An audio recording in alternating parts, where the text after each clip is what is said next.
প্রিয় বন্ধুরা, আজকের এই আমলটি করলে আশা করা যায় আপনাদের জীবনে অভাব, অনটন, দুঃখ, কষ্ট যা আছে সব কিছু দূর হয়ে যাবে ইনশাল্লাহ ইনশাল্লাহ।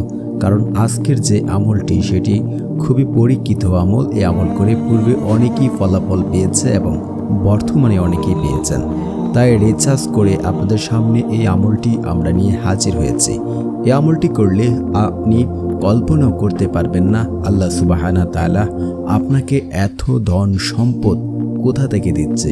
গায়বী থেকে আপনার কাছে ধন সম্পদ আসতে শুরু করবে। এই আমলটি অল্প কিছুদিন করে দেখুন, ইনশাল্লাহ ইনশাল্লাহ আপনার যত সমস্যা রয়েছে সব কিছু দূর হয়ে যাবে। আল্লাহ চাহে তো সব কিছুই সম্ভব। তাই আল্লাহ তাআলাকে খুশি করতে হবে আগে। আল্লাহ সুবহানাহু তাআলার কাছে চাইলে এমন কোনো জিনিস নেই যে জিনিস পাওয়া যাবে না। আপনি আল্লাহর কাছে ভালোভাবে যদি চাইতে পারেন, আপনার জীবনের কোনো অভাব অনটন কোনো কিছুই থাকবে না।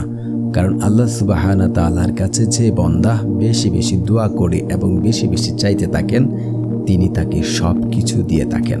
আল্লাহ সুবহানাহু তাআলার কাছে যদি আপনি এই আমলটি বেশি করে করতে পারেন, ইনশাল্লাহ অল্প কিছু দিনের ভিতরে আপনাদের অভাব অনটন, টাকা পয়সা যাবতীয় সমস্যা ইনশাল্লাহ দূর হয়ে যাবে। কারণ আমলটি খুবই পরীক্ষিত, বারবার বলতেছি। আমলটি আপনাকে করতে হলে অবশ্যই যা যা প্রয়োজন হবে এবং আমলটি কিভাবে করবেন, কখন করবেন, এই সম্পূর্ণ কিছুই এখন আপনাদেরকে বলতে যাচ্ছি। আমলটি আপনারা 5 ভাগে করতে পারেন। আপনাদের সহজ করার জন্য 5 ভাগে আমলটি আপনারা করতে পারেন। আমলটি করার জন্য আপনাদের প্রয়োজন হবে ওযুর। আপনারা এই আমলটি করার জন্য সবচেয়ে সহজ পন্থা হচ্ছে আপনি অবশ্যই 5 ওয়াক্ত নামাজ পড়তে হবে। তাহলে আপনার জন্য আমলটি সহজ হবে এবং আল্লাহ সুবহানাহু তাআলার কাছে আমলটি গ্রহণযোগ্য হবে। আপনারা 5 ওয়াক্ত নামাজের পর 20 বার করে বিসমিল্লাহ সহ সূরা ইখলাস আপনি পাঠ করবেন। এভাবে প্রতিদিন 200 বার সূরা ইখলাস পাঠ করতে হবে।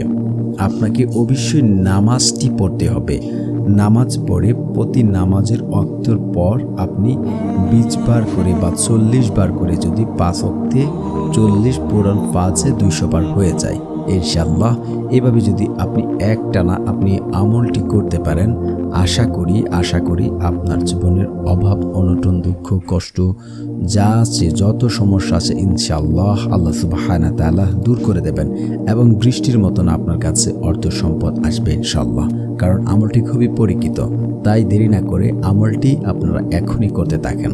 কিন্তু কাজ হবে না যারা অবশ্যই মিথ্যা কথা বলে এবং যারা হারাম খাবার খান এবং যারা নামাজ পড়েন না, তাদের আমল দ্বারা কোনো কাজে আসবে না। আগে 5 ওয়াক্ত নামাজ পড়ুন, সলেহীন হন, সত্য কথা বলুন। আশা করছি বুঝতে পেরেছেন আর আমলটি করে দেখুন ইনশাআল্লাহ।